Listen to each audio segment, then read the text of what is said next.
बहुत सारे students confused हैं regarding the changes in PT test. क्या पीटी का टेस्ट आज भी वैसे ही है जैसे पहले था, या इस मंथ में दैट इज अगस्त में पीटी के टेस्ट में कुछ चेंजेस किए गए हैं? क्या ये टेस्ट पहले से टफ हो गया है एज कंपेयर टू पास्ट? होता क्या है, जब हम बहुत सारी वीडियो सुनते हैं ना, हम यहां से भी कुछ सुन रहे हैं, यहां से भी कुछ सुन रहे हैं, देन हमें रियलिटी समझ में ही नहीं आती कि है क्या।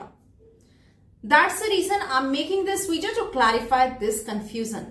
Hi everyone, I'm Monica from Asija IELTS Matrix and my job is to give you clear and crystal information regarding IELTS and PT. So if you are preparing for IELTS and PT and you want to take help, then you can contact me and the number is on the screen. And hit the subscribe button if you like this video. So let's start.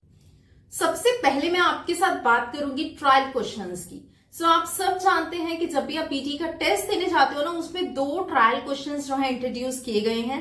First आता है respond to a situation और second आता है writing an email. देखिए, ये जो trial questions हैं ये कहाँ पे आते हैं? स्पीकिंग के अंदर आएंगे, ये आप सबको पता है, बट इसकी एग्जैक्ट लोकेशन क्या होगी, ये कहाँ पे आएंगे? ये आपको कहीं भी आ सकते हैं, ये आपको रीड अलाउड के बाद भी आ सकते हैं, रीटेल के बाद भी आ सकते हैं, रिपीट सेंटेंस के बाद भी आ सकते हैं और आंसर शॉर्ट क्वेश्चंस के बाद भी आ सकते हैं। तो आपको क्या करना, आपको पहले ही प्रिपेयर होके जाना है इन क्वेश्चंस के लिए। इसकी इंस्ट्रक्शन को जब आप मॉक देते हो तो आप इसकी इंस्ट्रक्शन को पहले ही रीड कीजिए, वहां पे बिल्कुल भी पैनिक नहीं होना।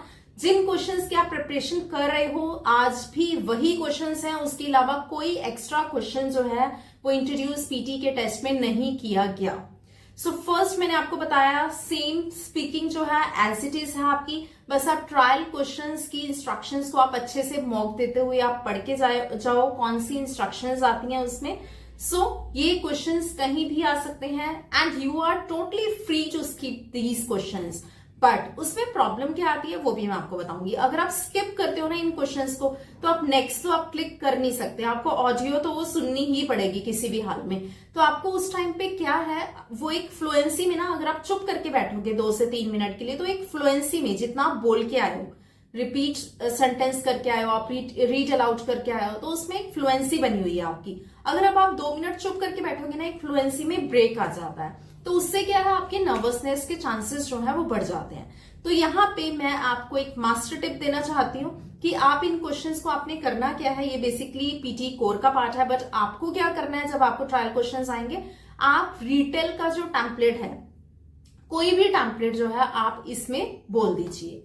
उससे क्या होगा, आपकी फ्लुएंसी भी ब्रेक नहीं होगी और आपको एक्स्ट्रा भी कुछ करने की जरूरत नहीं है। चुप रहने से बेटर है कि आप यहाँ पे रिटेल का टेम्पलेट बोल के आइए। अब मैं बात करूंगी रिपीट सेंटेंस की। रिपीट सेंटेंस के अंदर आज भी वही टेक्निक काम करती है जो पहले थी। आप बिल्कुल स्टार्टिंग वाला इनिशियल जो आपको हाफ समझ में आया सेंटेंस, वो भी बोल सकते हैं, फर्स्ट हाफ, सेकेंड हाफ भी बोल सकते हैं। बट आपकी प्रेफरेंस क्या होनी चाहिए कि आप कंटेंट को पूरा सीक्वेंस वाइज अच्छे से समझिए। अगर आपको नहीं समझ आता तो उस केस में वही जैसे पहले होता था कि आप स्टार्टिंग वाला फर्स्ट हाफ बोलिए या लास्ट वाला आप बोल सकते हैं। रिपीट सेंटेंस जो अब आ रहे हैं, मेरे 4 से 5 स्टूडेंट्स ने एग्जाम दिया है, तो उनका क्या है, 30 to 40% रिपीट सेंटेंस जो हैं वो थोड़े लेंथी आ रहे हैं और बाकी के जो हैं वो सिंपल इजी आए थे।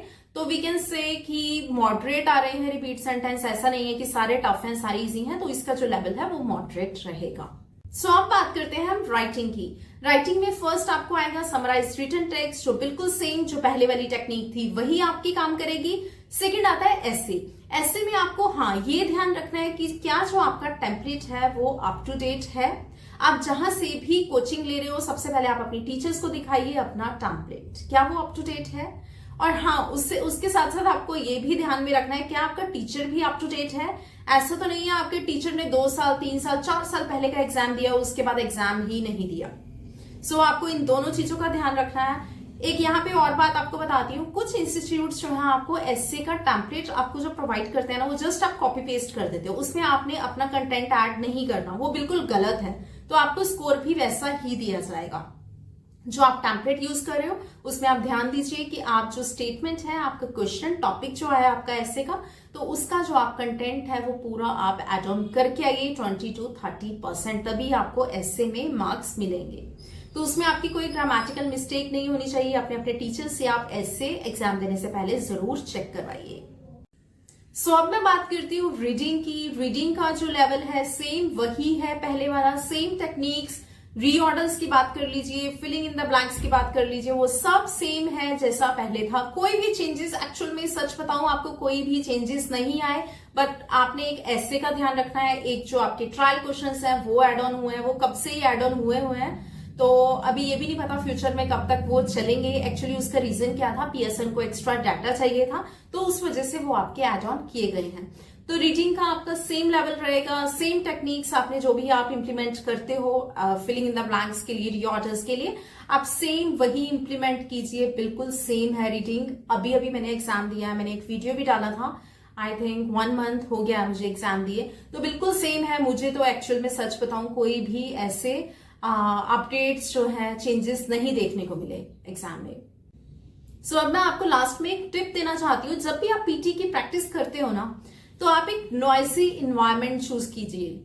टीवी चला लो, कुछ म्यूजिक लगा लो, और जो मैरिड हैं, जिनके घर में बच्चे हैं, अगर मैं अपना पर्सनल एक्सपीरियंस जॉक अपार्ट, तो उनके घर में तो है ही नॉइसी इन्वायरमेंट ही होता है। तो आप जब भी पीटी की प्रैक्टिस कर रहे हो, आप इस इन्वायरमेंट में प्रैक्टिस कीजिए। बिकॉज होता क्या है, जब आप एग्जाम देने जाते हो, आप सब एक साथ बैठे होते हो, तो वो जो इन्वायरमेंट है ना, हमें ये होता है हम घर में तो बिल्कुल इतनी शांति में प्रैक्टिस कर रहे हैं, और वहां जाके हमें एकदम डिस्टर्बेंस होती है कि अरे यहाँ से भी शोर आ रहा है, वहां से भी आ रहा है। तो आपको क्या है, पहले से ही जो अपनी प्रैक्टिस है वो बिल्कुल एक शांत एरिया, काम एरिया में नहीं करनी है। आप टीवी ऑन करके थोड़ी सी इसकी प्रैक्टिस कीजिए, ताकि आप थोड़ी सी इसके हैप्चुअल हो जाओ। So thank you so much, thanks for watching.